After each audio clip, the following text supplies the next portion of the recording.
Welcome to SKR study point. SKR study point में आप सभी का स्वागत है।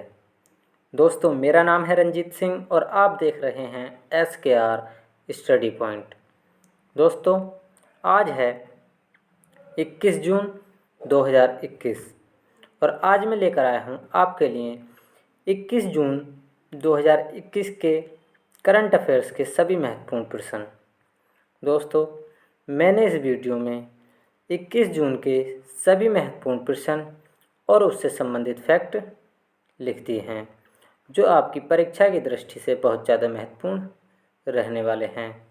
दोस्तों, आप इस वीडियो की PDF आप हमारे Telegram channel SKR study point से जुड़कर डाउनलोड कर सकते हैं या मैं टेलीग्राम चैनल का लिंक वीडियो के डिस्क्रिप्शन में दे दूँगा।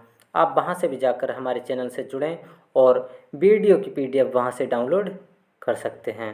दोस्तों, वीडियो शुरू करने से पहले मैं आप सभी से गुजारिश करूंगा कि अगर आप हमारे चैनल पर नए हैं तो चैनल को ज़रूर सब्सक्राइब कर बेल आइकन प्रेस करें ताकि आप हमारी आने वाली हर वीडियो सबसे पहले देख सकें।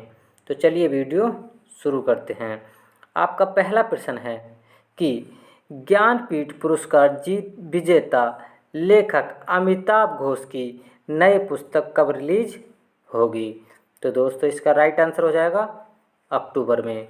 जी हाँ दोस्तों, ज्ञानपीठ पुरस्कार विजेता अमिताभ घोष की नई पुस्तक अक्टूबर में रिलीज होगी और इस पुस्तक का शीर्षक nutmeg's curse parables for a planet in crisis होगा।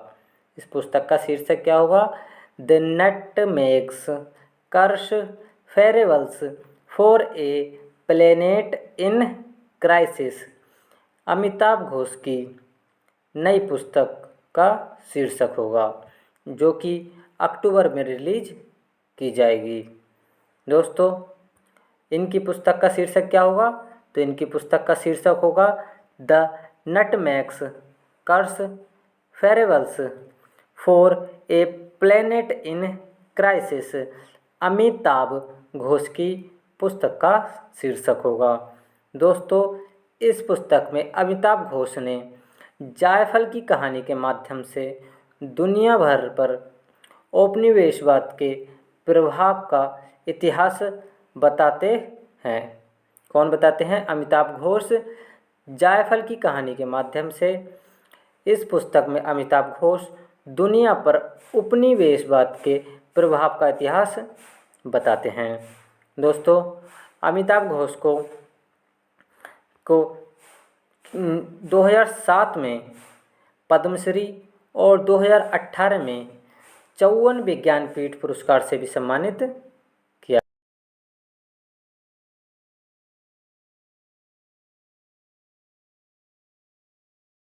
18 में इन्हें 54 विज्ञानपीठ पुरस्कार से भी सम्मानित किया गया है। दोस्तों, इनकी कुछ अन्य रचनाएं हैं जैसे कि इबिस ट्रायलॉजी और एक अन्य रचना है द ग्रेट डिरिजमेंट। क्या है? द ग्रेट डिरेजमेंट इनकी अन्य रचना है। एक हो गई आपकी इबिस ट्रायलॉजी और एक और हो गई द ग्रेट डिरेजमेंट, इनकी और अन्य रचनाएं हैं और इन्हें 2007 में पद्मश्री और 2018 में 54 विज्ञानपीठ पुरस्कार से सम्मानित किया गया है। यह भी आप याद रख लें। अब बढ़ते हैं अगले प्रश्न की तरफ। तो आपका अगला प्रश्न है कि कौन सा देश अगले महीने से जापानी यात्रियों के लिए वैक्सीन पासपोर्ट उपलब्ध कराएगा? तो दोस्तों, इसका राइट आंसर हो जाएगा जापान। जी हाँ दोस्तों, जापान देश अपने यात्रियों के लिए, जो कि उसके देशवासी अगर कहीं विदेश यात्रा करने जाते हैं तो उनके लिए वैक्सीन पासपोर्ट उपलब्ध कराएगा और इस वैक्सीन पासपोर्ट उपलब्ध कराने का उद्देश्य यह है कि विदेश जाने वाले यात्री की किसने वैक्सीन लगवाई है या किसने नहीं लगवाई है उस सब का डाटा इनके पास उपलब्ध होगा। वैक्सीन पासपोर्ट के जरिए यह इनका उद्देश्य है इसे जारी करने का। बात हो रही है जापान की, तो जापान के बारे में भी कुछ और फैक्ट जान लेते हैं। तो जापान के वर्तमान प्रधानमंत्री हैं योशिहिदे सुगा और जापान की राजधानी है टोक्यो। जापान की मुद्रा है आपकी येन और जापान की संसद का क्या नाम है? डायट। दोस्तों, जापान की जो संसद है डायट, यह है प्रश्न रेलवे एनटीपीसी में कई बार पूछा जा चुका है कि जापान की संसद का क्या नाम है। तो यह प्रश्न रेलवे एनटीपीसी में कई बार रिपीट हो चुका है कि जापान की संसद का क्या नाम है। तो इसका राइट आंसर हो जाएगा डायट। आपके प्रधानमंत्री हो गए जापान के योशिहिदे सुगा, राजधानी हो गई आपकी टोक्यो, मुद्रा हो गई आपकी येन और संसद का नाम हो गया डायट। अब बढ़ते हैं अगले प्रश्न की तरफ। तो आपका अगला प्रश्न है कि भारतीय उद्योग परिसंघ ने वित्त वर्ष 2022 के लिए भारत की जीडीपी वृद्धि दर कितने प्रतिशत रहने का अनुमान लगाया है? तो दोस्तों, इसका राइट आंसर हो जाएगा 9.5%। जी हाँ दोस्तों, 9.5% भारत की जीडीपी वृद्धि दर भारतीय उद्योग परिसंघ ने वित्त वर्ष 2022 के लिए रहने का अनुमान लगाया है। कितना? 9.5% भारत की जीडीपी वृद्धि दर 2022 में रहने का अनुमान लगाया है। दोस्तों, भारतीय उद्योग परिसंघ को शॉर्ट फॉर्म में CII कहते हैं। क्या कहते हैं? CII। और CII के वर्तमान समय में अध्यक्ष TB नरेंद्र हैं। कौन है? भारतीय उद्योग परिसंघ के वर्तमान समय में अध्यक्ष TB नरेंद्र हैं। और भारतीय उद्योग परिसंघ की स्थापना सन 1895 में की गई थी। कब की गई थी? 1895 में। आपके भारतीय उद्योग परिसंघ के अध्यक्ष हो गए TB नरेंद्र और इसकी स्थापना की गई थी 1895 में। ये बातें भी आप जरूर याद कर लें। अब बढ़ते हैं अगले प्रश्न की तरफ।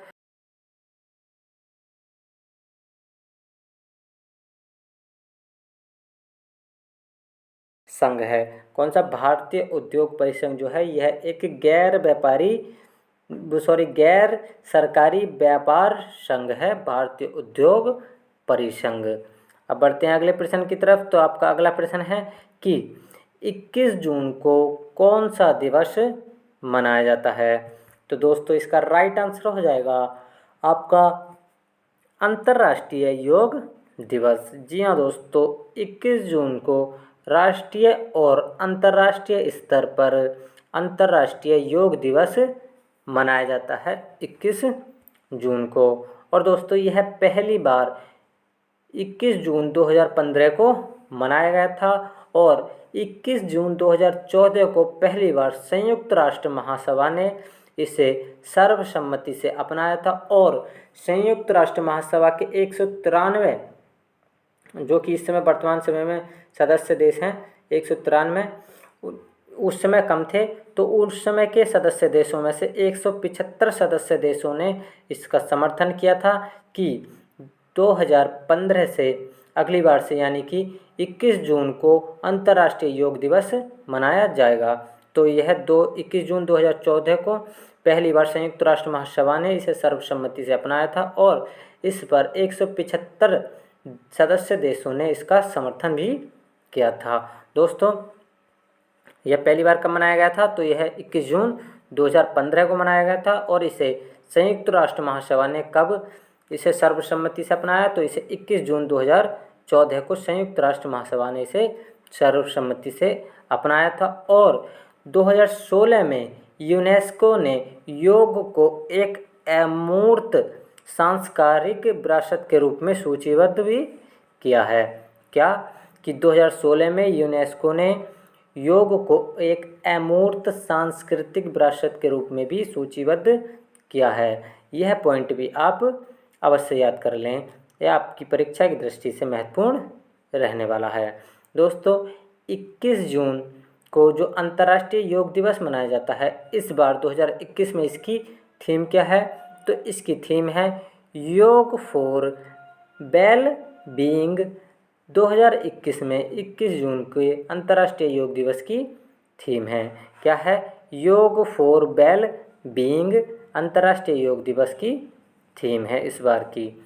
दोस्तों अब बढ़ते हैं अगले प्रश्न की तरफ। तो आपका अगला प्रश्न है कि हाल ही में किसे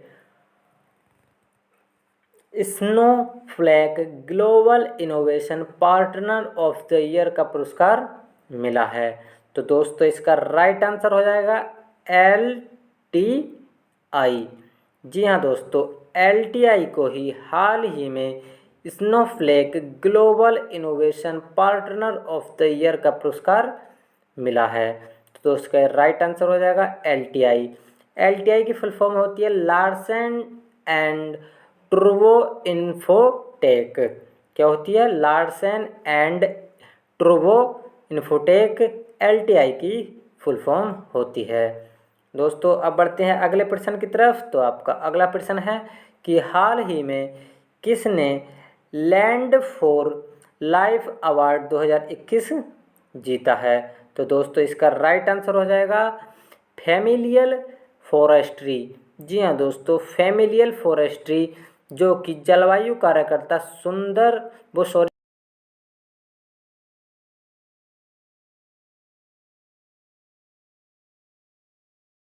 जो कि राजस्थान की है, उन्होंने 2021 के लैंड फॉर लाइफ अवार्ड को जीता है। तो इसका राइट आंसर हो जाएगा फैमिलियल फॉरेस्ट्री। क्या हो जाएगा इसका राइट आंसर आपका?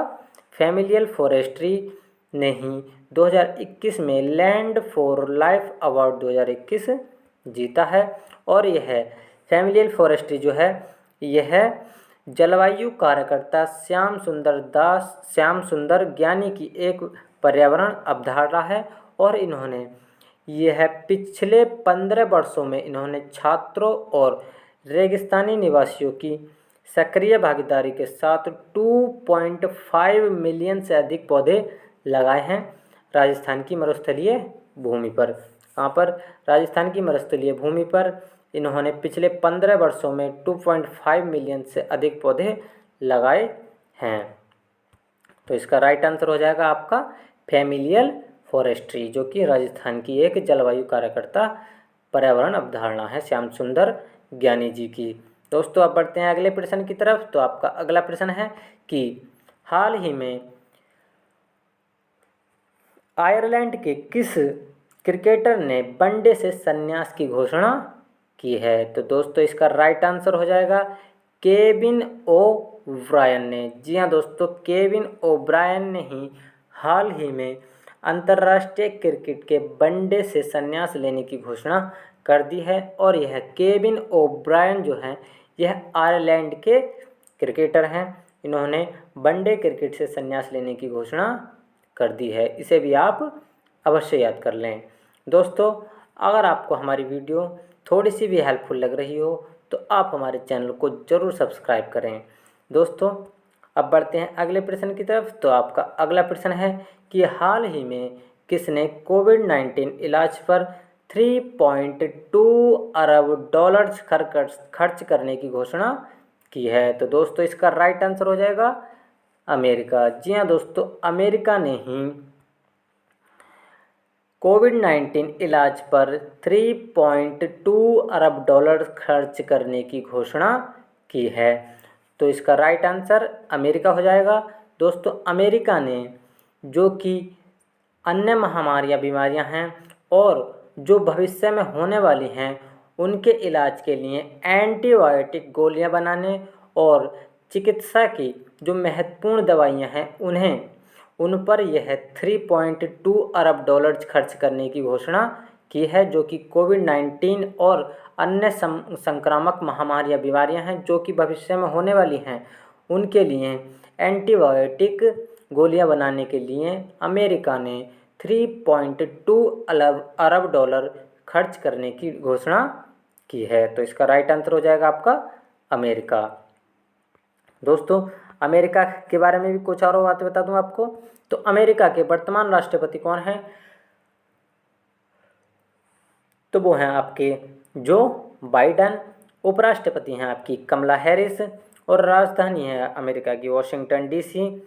मुद्रा है आपकी डॉलर और संसद का नाम है आपका कांग्रेस और दोस्तों जो कि अमेरिका के संक्रामक रोग विशेषज्ञ हैं, जिन्होंने इस कोविड-19 महामारी पर 2 अरब डॉलर की खर्च करने की घोषणा की है, वह कौन है? तो वो हैं आपके डॉक्टर एंथनी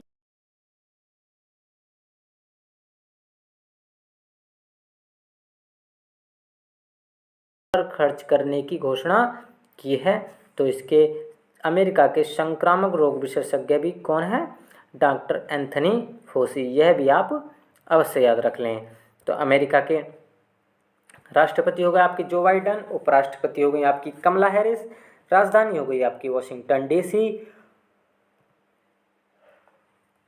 मुद्रा हो गई आपकी डॉलर और संसद का नाम हो गया आपको कांग्रेस। दोस्तों डॉलर से संबंधित आपको एक प्रश्न और याद रख लें कि यह प्रश्न रेलवे एनटीपीसी में इसी बार पूछा गया था कि अंतर्राष्ट्रीय स्तर पर लेन देन किस मुद्रा में किया जाता है? तो उसका राइट आंसर होना चाहिए है डॉलर। जी हाँ दोस्तों, राइट आंसर डॉलर है कि अंतर्राष्ट्रीय स्तर पर लेन देन किस मुद्रा में किया जाता है। तो इसका राइट आंसर आपका डॉलर हो जाएगा, जो कि रेलवे एनटीपीसी में 3 से 4 बार पूछा जा चुका है।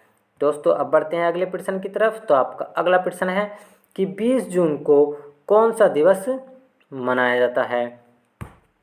तो दोस्तों इसका राइट आंसर हो जाएगा आपका विश्व शरणार्थी दिवस। जी हाँ दोस्तों, 21 जून को विश्व शरणार्थी दिवस मनाया जाता है और यह पहली बार 20 जून 2001 को मनाया गया था। कौन? विश्व शरणार्थी दिवस पहली बार 20 जून 2001 को मनाया गया था। और विश्व शरणार्थी दिवस की सन 1951 कन्वेंशन की यह 50वीं वर्षगांठ है। कौन सी? 50वीं वर्षगांठ है। विश्व शरणार्थी दिवस 1951 के जो कन्वेंशन हुआ था उसकी यह 50वीं वर्षगांठ है और यह पहली बार 20 जून 2001 को मनाया गया था। यह भी आप अवश्य याद रख लें। दोस्तों अब बढ़ते हैं अगले प्रश्न की तरफ। तो आपका अगला प्रश्न है कि हाल ही में ईरान के नए राष्ट्रपति कौन बने हैं? तो दोस्तों इसका राइट आंसर हो जाएगा इब्राहिम रईसी। जी हाँ दोस्तों, इब्राहिम रईसी ही हाल ही में ईरान के नए राष्ट्रपति बने हैं। तो इसका राइट आंसर हो जाएगा आपका इब्राहिम रईसी। दोस्तों इब्राहिम रईसी ईरान के नए राष्ट्रपति बने हैं। तो ईरान के बारे में कुछ और बातें जान लेते हैं। तो ईरान की जो आपकी राजधानी है वह आपकी तेहरान। ईरान की मुद्रा है आपकी रियाल और ईरान की संसद का नाम है आपका मजलिस। जी हाँ दोस्तों, ईरान के वर्तमान समय में जो कि हाल ही में नए राष्ट्रपति बने हैं वह हैं आपके इब्राहिम रईसी और राजधानी हो गई आपकी ईरान की तेहरान, मुद्रा हो गई आपकी रियाल और संसद का नाम हो गया आपका मजलिस। ये भी बातें आप अवश्य याद रख लें। दोस्तों मैंने इस वीडियो में 21 जून 2021 के सभी महत्वपूर्ण प्रश्न और उससे संबंधित फैक्ट आपको बता दिए हैं। दोस्तों अगर आपको वीडियो थोड़ी सी भी हेल्पफुल लगी हो तो आप हमारी वीडियो को लाइक करें और दोस्तों के शेयर करना ना भूलें। दोस्तों अगर आप हमारे चैनल पर नए हैं तो चैनल को ज़रूर सब्सक्राइब कर बेल आइकन प्रेस करें।